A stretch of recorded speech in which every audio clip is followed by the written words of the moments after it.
একটা নতুন গল্প নিয়ে আপনাদের কাছে ফিরলাম। ভিডিওটা ভালো লাগলে লাইক করবেন, কমেন্ট করবেন, সাবস্ক্রাইব করবেন, সাথে থাকা বেল আইকনটা প্রেস করুন, তাহলে আমাদের ভিডিওর নোটিফিকেশন আগে পৌঁছাবে। চলো শুরু করা যাক আজকের জন্য। আজকের গল্পর নাম আদারি অদ্ভুত বাড়ি। এই আদারি নামের গ্রামটা ছিল শান্ত, সরল আর প্রকৃতির কোলে ঘেরা। কিন্তু এই গ্রামে এক কোণে দাঁড়িয়েছিল একটি পরিত্যক্ত বাড়ি, চারিদিক আগাছায় ঢাকা, জানালাগুলো ভাঙা আর দেয়ালের রং উঠে গিয়ে জায়গায় জায়গায় কালো দাগ।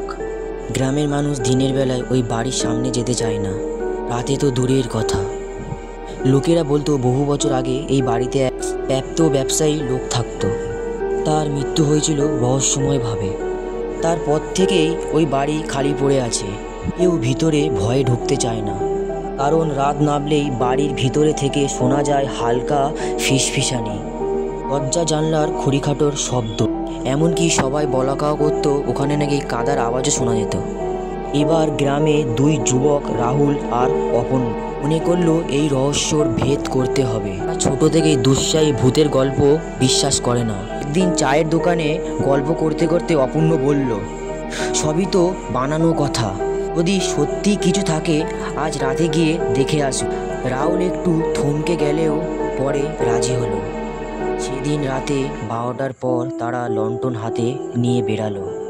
চারপাশে অন্ধকার, কেবল ঝিঝি পোকার ডাক শোনা যাচ্ছে।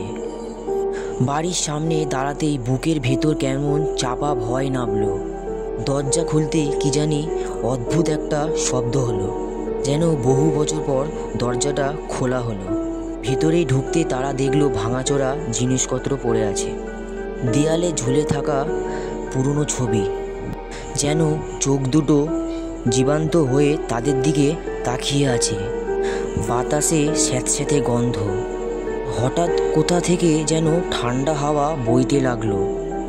ঠিক তখনই হালকা আওয়াজ এলো, তুমি এসেছো অবশেষে। দুজনে থমকে দাঁড়ালো। লণ্ঠনের আলোয় দেখা গেল সিঁড়ির মাথায় দাঁড়িয়ে আছে এক অচেনা মানুষ, লম্বা দেহ আর ফাঁকা চোখ, ঠোঁটে এক অস্থির হাসি। রাহুল গলা কাঁপিয়ে বলল, কে কে আপনি ওখানে? কিন্তু কোনো উত্তর এলো না, বরং সেই ছায়ামূর্তি সিঁড়ি বেয়ে নেমে এলো। অপূর্ণ ভয়ে পিছিয়ে গিয়ে বলল, চল এখান থেকে বেরোই। কিন্তু দরজা তখনই ধীরে ধীরে নিজে থেকে বন্ধ হয়ে গেল। তারপর কি ঘটেছিল আর কেউ নিশ্চিত করেও বলতে পারে না। শুধু পরদিন সকালে গ্রামের কয়েকজন মানুষ ওই বাড়ির ভিতরে ভাঙা লণ্ঠন দেখতে পায়।